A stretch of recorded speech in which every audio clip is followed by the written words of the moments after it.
Salut à tous, salut les pélos, j'espère que vous allez bien. On va parler tactique.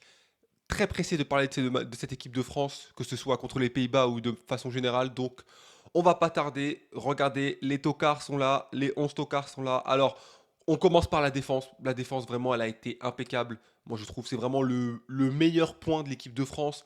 Saliba, il fait un début d'Euro magnifique. Upamecano est solide, même si je préfère Saliba, évidemment. Mais la défense centrale, elle s'en sort bien.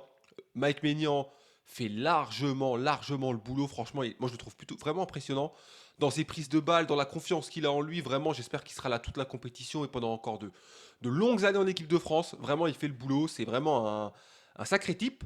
Ensuite, côté gauche, bah, Hernandez, c'est le joueur le plus offensif de notre équipe, celui qui propose des solutions, notamment dans le match d'hier où on voit bien que dans la compo, Rabiot il a été mis à gauche, mais que c'est pas un vrai milieu, il n'y a pas vraiment de joueur à gauche. Donc heureusement que Théo Hernandez est ici pour faire le lien avec l'attaque. Enfin, essayer, ça n'a pas toujours été évident. Voilà, l'équipe en face savait qu'il allait beaucoup monter. Il y avait Frimpong aussi qu'il fallait tenir. Donc voilà, mais globalement, il a fait son taf, il a fait le boulot. Koundé il est dans son rôle, plus défensif. Tantôt en tant que défense à 3 lorsque Hernandez monte, et lorsque lui essaye de monter, c'est vrai que ça arrive pas très souvent, mais lorsqu'il monte, bah, il essaie de combiner avec Dembélé. Mais le côté droit, ça va être un sujet qu'on va largement évoquer plus tard.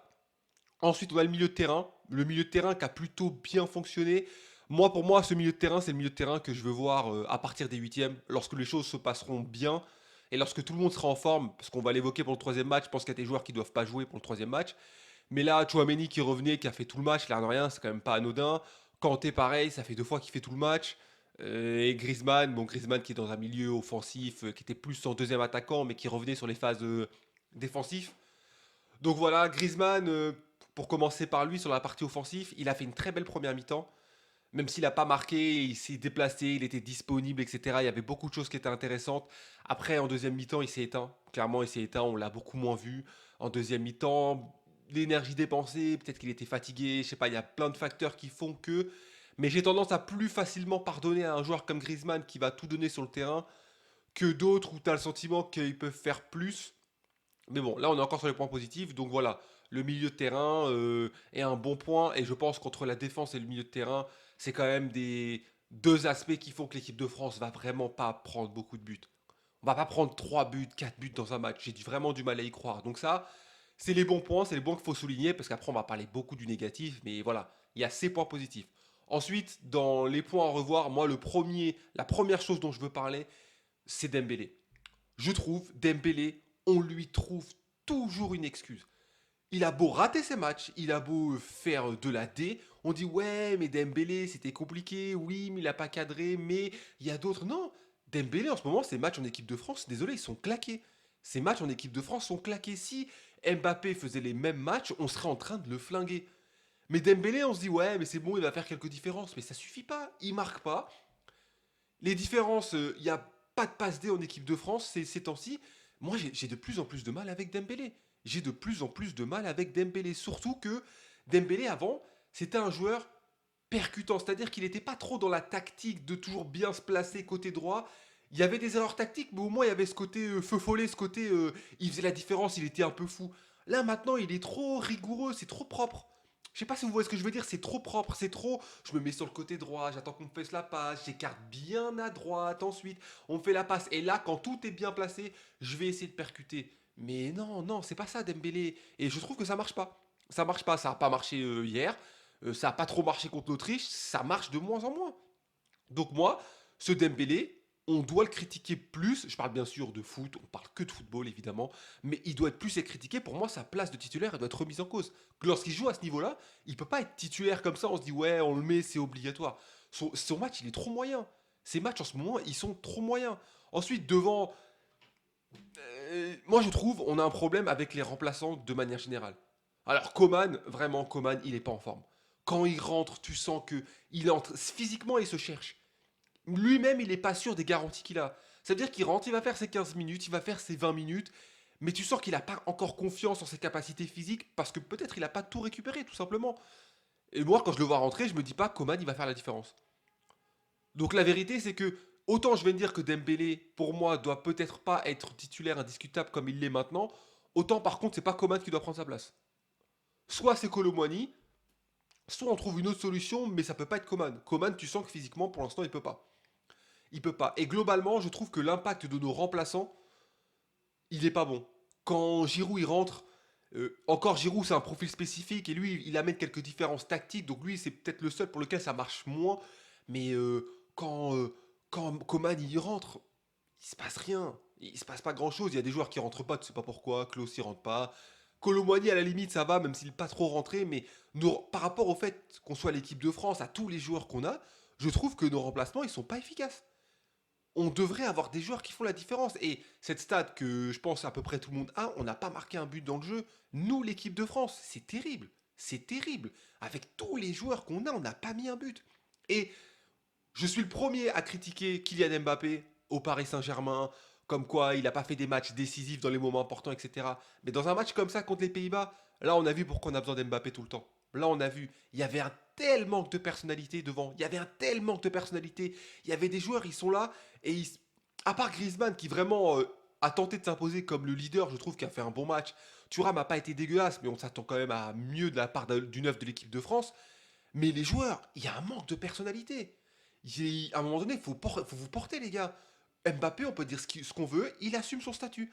Il assume son statut lorsqu'il fait un mauvais match, il assume qu'il a fait un mauvais match. Là, les autres, c'est trop timide. C'est trop timide. Et on a besoin de plus si on va aller loin en équipe de France. Personne ne doute de la qualification de l'équipe de France pour les huitièmes. Mais après, à un moment donné, quand tu vois les équipes qui sont en haut, que tu vois l'Espagne, que quand tu vois l'Allemagne, tu te dis, cette équipe de France-là, elle peut pas battre ces équipes-là pour l'instant. Pour l'instant. Et on espère que ça va changer parce que il y a aussi un autre truc, on s'est bien fait chier quand même hier, hein. Oh les gars, faut le dire, hein, on s'est fait chier. Si on n'est pas français, si on n'est pas hollandais, on regarde ce match, on se dit, oh les gars, on nous a vendu un choc, le match il est éclaté. Donc voilà, pour moi les points principaux à développer, c'est ça. Et au niveau des remplaçants, je pense peut-être qu'il faut voir un milieu de terrain plus avec plus de qualité offensive. Kanté, il a fait son boulot, etc. Il n'y a pas de souci. Mais moi, j'aimerais voir une équipe qui se projette un peu plus vers l'avant, qui prend un peu plus de risques. Encore une fois, je ne mets pas Kanté dans le lot, mais Kanté, ce serait bien qu'il se repose aussi. Donc, je vous propose de vous montrer la tactique qui sera utilisée selon moi. Enfin, qui sera utilisée selon moi, non. La tactique que j'aimerais bien voir alignée. La vérité, c'est que j'en sais rien du tout. Mais j'aimerais voir cette équipe-là pour le troisième match. Déjà parce que pour moi, il y a plus de percussions de cette équipe-là. Alors déjà, on va commencer par devant. Je mets Mbappé si bien sûr Mbappé est apte. Sinon, je mets Giroud. Voilà. Dans tous les cas, je ne veux pas mettre Marcus Thuram pour ce troisième match. J'ai envie que le principe de la concurrence s'instaure en équipe de France. Que les joueurs se sortent un peu en danger. Il y a trop de joueurs qui sont là, tranquilles. Ils sont... Voilà. Ils se disent, ça va bien se passer. Si je rate mon match, bon, ça va. Mais non, on est l'équipe de France, on a des joueurs. Si tu joues mal, tu dois pas jouer le match d'après. Enfin bon, bref. Cette composition-là, Barcola côté gauche, Dembélé, j'hésite avec Kolo Muani. Je pense que je laisserai une dernière chance à Dembélé en lui faisant comprendre que voilà, soit tu fais un bon match, soit pour les huitièmes, tu peux la perdre ta place. Et à l'heure de jeu, s'il rate son match, je fais rentrer Kolo Muani et après basta. Pour moi, Dembélé passe remplaçant. Bien sûr, il rentrera au bout d'une heure de jeu, il n'y a pas de souci. Mais pour moi, là, vraiment, lui, il joue plus qu'un troisième match. Lui, normalement, il doit jouer sa place de titulaire. Ensuite, je trouve cette équipe, il y a pas mal de percussions. On a besoin de plus de percussions devant. Plus de joueurs qui sont capables de faire la différence sur des dribbles. Je trouve que ça nous manque. On est trop dans la stabilité tactique et pas assez dans la folie, le débordement. Il faut qu'on trouve un bon mix entre les deux. C'est bien d'être stable, et c'est important d'être stable, on est l'équipe de France, on n'a jamais fait n'importe quoi, mais il faut qu'on trouve la solution pour être plus offensif. Et moi je trouve qu'avec les compos c'est pas mal. Je mets Kanté sur le banc, parce que Kanté il faut qu'il se repose, c'est bien, il fait 90 minutes, tout est parfait et tout, il n'y a pas de souci, mais on a besoin de lui loin, et si on veut aller loin, il faut qu'à un moment donné, il souffle. Ensuite, on a des milieux de terrain de grande qualité. Chouameni titulaire, parce que Chouameni doit reprendre du rythme, il ne peut pas être remplaçant sur ce troisième match. Mais ce serait bien, déjà pour la concurrence, de faire instaurer Kamavinga, parce que Kamavinga est un joueur magnifique. Au Real Madrid, il l'a prouvé, en finale de Ligue des Champions, etc. Et ça permettra d'avoir plus d'énergie, d'avoir une projection avec peut-être plus de technique. Rabiot et Kamavinga, c'est des joueurs qui sont très à l'aise avec le ballon. Kanté l'est aussi, hein, bien sûr, hein. C'est parce que je suis pas en train de sous-entendre que Kanté n'est pas à l'aise avec le ballon, mais Kamavinga, je pense, c'est le stade encore au-dessus. Et ça permettra d'avoir peut-être une meilleure maîtrise et un meilleur abattage tactique, sachant que Chouameni et Kamavinga qui jouent ensemble au Real, évidemment, se connaissent, ce sera plus simple. Derrière, j'ai mis Mendy. Je pense que Hernandez doit se reposer. En plus de ça, Mendy est un super joueur. Donc ce serait l'occasion pour Mendy de prouver ce qu'il vaut. Peut-être que Mendy montera à moi, mais vu qu'on a mis Barcola devant et non pas Rabiot lors du match contre les Pays-Bas, ça permettra à Barcola d'être plus serein en sachant qu'il y a Mendy derrière. Mendy, en Real, il y a Vinicius devant, donc il a l'habitude de défendre. Il a l'habitude d'avoir un joueur devant qui l'aide aussi, parce que Vinicius aide Mendy. De la même façon que Barcola va aider Mendy. Donc je trouve que c'est une bonne configuration pour les deux. Et encore une fois, ça permet à Hernandez de se reposer. Côté droit, je veux maintenir Koundé, il ne faut pas tout changer. Voilà. Parce que si on change Mendy, bah, le reste, pour moi, doit être stable, que ce soit Saïba ou pas Mécano, Koundé. Je ne sais pas, Konaté, est-ce qu'il y a une méforme physique ou pas. Mais j'ai l'impression qu'il n'est pas parti pour beaucoup jouer. Cet Euro, c'est notre troisième défenseur, mais il semble assez loin des trois autres. Après, si tout se passe bien, j'aimerais qu'il rentre quand même à l'heure de jeu, à la place de Upamecano, de Saliba, peu importe. Voilà. Et ensuite, par rapport aux joueurs sur le blanc, ce serait bien que Klose rentre. Griezmann fasse une apparition, bien évidemment, à un moment donné, à la place de Rabiot pour qu'il se repose. Coman, toujours 20-25 minutes. Idéalement, Coman et Colomwani remplacent Barcola et Dembélé à un moment du match. Et Mbappé est remplacé par Giroud parce qu'il ne faut pas qu'Mbappé joue leur- tout le match. Je pense qu'il est encore un peu souffrant. 1 heure de jeu, 70 minutes, si tout se passe bien.